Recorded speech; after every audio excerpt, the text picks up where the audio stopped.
આ બાજુ ભીષ્મ પિતા ધર્મરાજાની સાક્ષીમાં ભગવાન કૃષ્ણને કહે છે પ્રભુ થોડી વાર ઉભા રહો. શું કામ? તો કે મને એક વાતની શંકા છે. શેની શંકા છે દાદા? હે કૃષ્ણ, મેં મારા જીવનમાં ક્યારેય એવું પાપ નથી કર્યું, મેં મારા જીવનમાં ક્યારેય એવો કર્મ નથી કર્યો કે મારે આ સજા ભોગવવી પડે. હે કૃષ્ણ, હે પરમ તત્વ, એવું મારાથી શું પાપ થયું છે, એવું મારાથી શું કર્મ થયો છે કે મારે આની ઉપર શું પડે છે? આટલું મારું શંકાનું એક નિવારણ કરતા જાઓ. મારું જીવન નિષ્પાપી છે, મેં કોઈ દિવસ કોઈ જીવની હત્યા નથી કરી. શા માટે મને આ સજા મળી?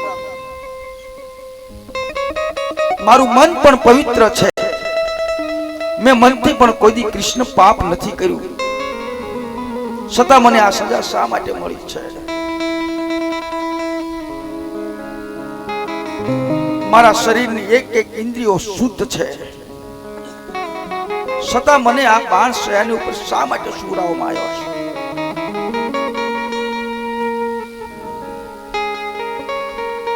હે કૃષ્ણ, મને આ બાણની બહુ વેદના થાય છે, પણ જે બાણની વેદના છે ને એની કરતા વેદના ઈ છે કે મારું મન પવિત્ર છે, મારી ઇન્દ્રિયો પવિત્ર છે, મેં જીવનમાં કોઈ દિવસ પાપ નથી કર્યો, હું નિષ્પાપી છું.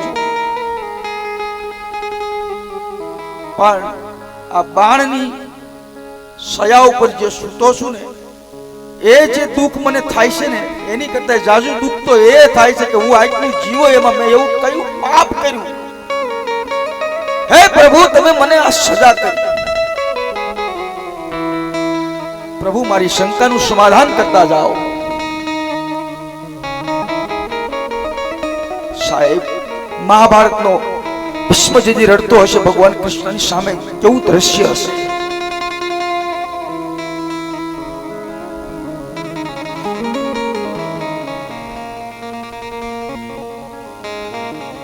ભગવાન કૃષ્ણ કહે છે કે દાદા,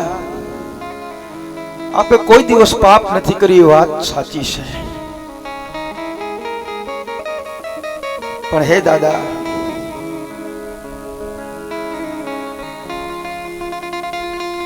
એક વખત જો ભગવાન કેવી વાત કરે છે, તમે કોઈ દિવસ પાપ નથી કર્યું એ સત્ય છે, તમે મનથી પાપ નથી કર્યું એ સત્ય છે, તમારી ઇન્દ્રિયો શુદ્ધ છે એ પણ સત્ય છે, પણ હે દાદા, એક વાર તમારી આંખથી પાપ જોવાનું છે, એક વાર માત્ર તમારી આંખથી પાપ તમે જોયું છે. દાદા, તમારી આંખે જે પાપ જોયું છે ને એની આ સજા છે.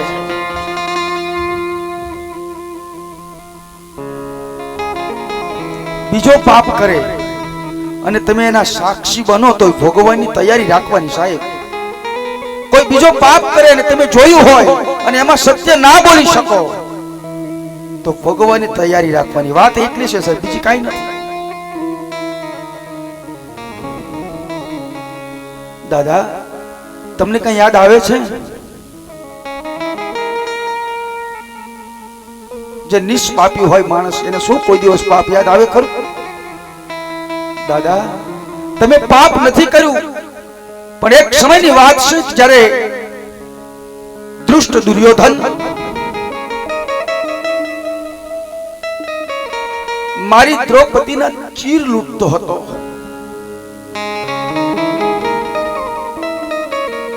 તે દિવસે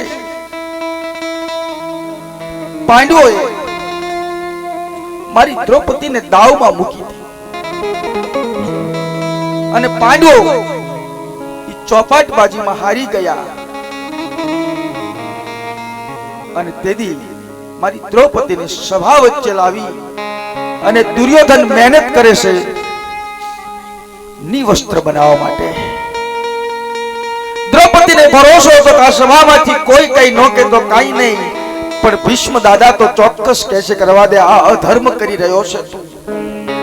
હે દુર્યોધન, દ્રૌપદીને છોડી દે, આ તું ખોટું કરી રહ્યો છે. આવો દ્રૌપદીને ભરોસો હતો દાદા તમારી ઉપર, પરંતુ માત્ર ભીષ્મ પિતાએ દુર્યોધને જ્યારે દ્રૌપદીને ન વસ્ત્ર કરવા માટે એની સાડી ખેંચીને, ત્યારે ભીષ્મ પિતા અહીંયા બેઠા હતા અને ભીષ્મ પિતાએ એમની આંખે આ પાપ જોયું હતું અને ભીષ્મ પિતાએ એમ બોલી ના શક્યા કે દુર્યોધન રહેવા દે, તું અધર્મ કરે છે. એમ આપણે બધાએ કોઈનું પાપ જોયું છે અને આપણને ખબર છે કે આ અધર્મ જ છે, આ ધર્મ નથી, અધર્મનું કામ કરી રહ્યો છે. એ તમે જોયું છે, છતાં પણ તમે એને રોકી ના શકો. એ ભોગવવાની પણ આપણે તૈયારી રાખવાની, એમ આપણું શાસ્ત્ર બોલે છે, હું નથી બોલતો. કારણ કે આપણે ભીષ્મ પિતામાં જેવા તો છીએ નહીં. આવો ઊંચાઈ વાળો પુરુષ. ત્યાર પછી ભીષ્મ પિતાને એ સજા મંજૂર થઈ છે. ભગવાન કૃષ્ણને જ્યારે એને ઉપદેશ આપ્યો કે દાદા તમને આની માટે આ સજા કરી છે,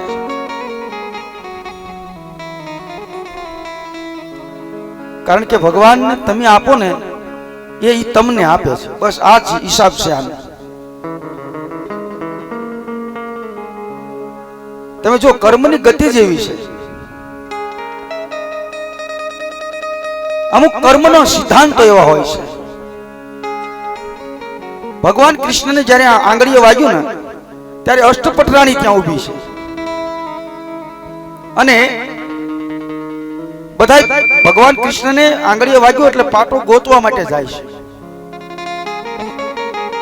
જે ભગવાનની અષ્ટપટરાણી છે સાહેબ, એ પાટો ગોતવા માટે જાય છે અને એ જ સમયે ત્યાં દ્રૌપદી પોતાની હાડી ચીરી અને પાટો બાંધી દે છે. પછી રાત્રિના સમયે ભગવાન કૃષ્ણ મહેલમાં સૂતા છે ને એટલે પાટો છોડીને એક એક તાર ગણે છે. એટલે બધી અષ્ટપટરાણી ભગવાનને પૂછે છે, પ્રભુ તાર શા માટે ગણો છો? ભગવાન કે કાંઈ નહીં. પણ એક બાજુ ભગવાન હસ્યા અને થોડુંક ભગવાન રડ્યા. એટલે અષ્ટપટરાણી ભગવાનને એમ પૂછ્યું કે પ્રભુ તાર ગણતા ગણતા તમે રડો છો અને હસો છો, એ મને સમજાતું નથી. ભગવાન કે તમને નથી સમજાતું, એ મને સમજાય છે. કેમ? તો કે હું રડું છું મારી દ્રૌપદી માટે અને હસું છું તમારી માટે. હા, અને તમારા ગમે ત્યારે તમને એવું લાગે કે આપણે આનો અનુભવ કરવો છે, અભ્યાસ કરવો છે, તમે બેઠા હોય ને ઘરે તમને આંગળીએ વાગ્યું હોય તો તમારા ઘરના તરત હાડી ચીરી નાખે ખરા? આપણે જેટલા પુરુષો છીએ અહીંયા, આપણને વાગ્યું હોય આંગળીએ અને આપણા ઘરના રસોડામાં રોટલી બનાવતા બનાવતા પાટો આપે, હાડી ચીરીને આવે. એટલે મેં તમને પહેલા દિવસે કીધું હતું કે સતી એને ન કહેવાય કે પતિનો પગ ધોઈને પાણી પીવે. સતી એને ન કહેવાય કે પતિના એક એક વચનનું પાલન કરે. સતી એને જ કહેવાય કે પોતાના પતિના મૃત્યુની વાત સાંભળે ને પછી તરત આમાંથી પ્રાણ નીકળી જાય. આનું નામ સતી. એને એટલો પ્રેમ કર્યો હોય.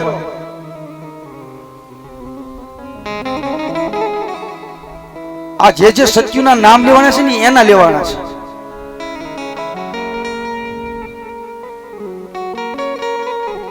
તો ભગવાન કૃષ્ણ કહે છે કે તમે મારી પત્નીઓ છો અને તમને તો એ પણ ખબર હતી કે કૃષ્ણની માટે અમે હાડી ચીરી નાખીએ તો અહીંયા હાડીના ઢગલા થાય એવું હતું, એ તમને ખબર હતી.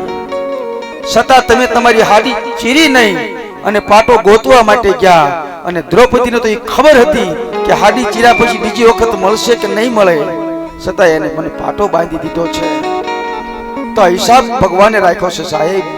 જે દુશાસને દ્રૌપદીના ચીર ખેંચ્યા ને તેથી ભગવાને એ તાર કેટલા હતા? 9999. ભગવાને હાડી કેટલી પૂરી? 9999. આ બે હિસાબ છે. તો ક્યારેક ક્યારેક મને આ વાતમાં શંકા એવી પડે છે કે 9999 હાડી ખેંચ્યા પછી દુર્યોધન કેમ થાક્યો? પેલા એને ખુશી નહીં. આમ એકાદ બે હાડી ઓછી રહેજો તો શું વાંધો હતો?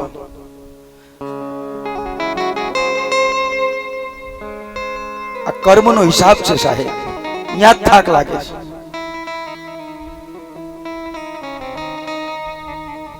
એ ભીષ્મ પિતાએ જોયું છે સાહેબ. એની માટે આ તમને સજા થઈ છે, જોવાની સજા છે.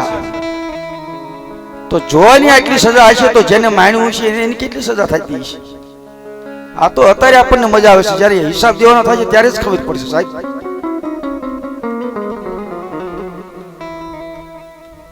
તૈયારી એની છે બધી કે જે મારાથી પાપ થયું છે, જે મારાથી ન થવાનું થયું છે, એમાંથી છૂટવું હોય તો શું કરવું પડે.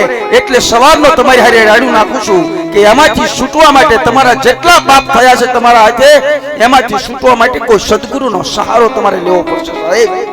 કોઈ સંત આમાંથી તમને છોડાવી શકશે, આ દુનિયાનો કોઈ વ્યક્તિ તમને નહીં છોડાવી શકે. જેસલે એવા પાપ કર્યા હતા સાહેબ, તોરેલે એક જ વખત કીધું, પાપ તારું પ્રકાશ જાડેજા, ધર્મ તારો સંભાળ, તારી બેડલીને બુડવા નહીં દેવું. તેથી એને એમ કીધું કે જેટલા માથાના વાળ છે તે એટલા અકર્મ મેં કર્યા. બેની મારી ભાણેજ માર્યો, ઢોર તરસ્યા વાળ્યા, મીંડોળ બંધા વર માર્યા, વનના મોર માર્યા, બહુ પાપ કર્યા છે. સત્યામાંથી છૂટી શકું કે હા? અત્યાર સુધીમાં આપણને દાખલો જોવા ન મળ્યો કે જેસલનો બીજો જન્મ અહીંયા થયો અને એને આ પાપ ભોગવવું પડ્યું. આ સતીની તાકાત હતી સાહેબ. સતીનો અર્થ થાય આ ભક્તિની તાકાત હતી, આ ગુરુની તાકાત હતી. એક સેકન્ડમાં એને છોડાવી લીધો. ગુરુ આ કરી શકે, પણ આપણી પાસે સમય નથી ને એટલા નથી થતું. આ તો મને દિનેશે કાલ રાતે પ્રશ્ન પૂછ્યો, હજુ ગુરુનું ચાલે છે સાહેબ. ગુરુ આ કરી શકે, તમને આમાંથી છોડાવી દે એક મિનિટમાં. એક જ મિનિટ થાય, પણ એ ભરોસો આપણને હોવો જોઈએ સાહેબ. એ વિશ્વાસ મૂકવો જોઈએ એની ઉપર, જેમ જેસલે મૂક્યો હતો. આ દેશના ઘણા મહાપુરુષોએ મૂક્યો છે. ત્યાર પછી ભીષ્મ પિતાનું અંતિમ ઘડીએ ધર્મરાજાને 4 ધર્મ સમજાવે છે. એક સ્ત્રી ધર્મ સમજાયો છે, એક રાજ ધર્મ સમજાયો છે, એક આપદ ધર્મ સમજાયો છે, અને ચોથો પર ધર્મ સમજાયો છે. ત્યાર પછી આ બધા જ ધર્મ રાજાને કોને સમજાયા છે? યુધિષ્ઠિર રાજાએ, ભીષ્મ પિતાએ. આ 4 ધર્મ એને બતાયા છે. તો એક ધર્મ છે સ્ત્રી ધર્મ.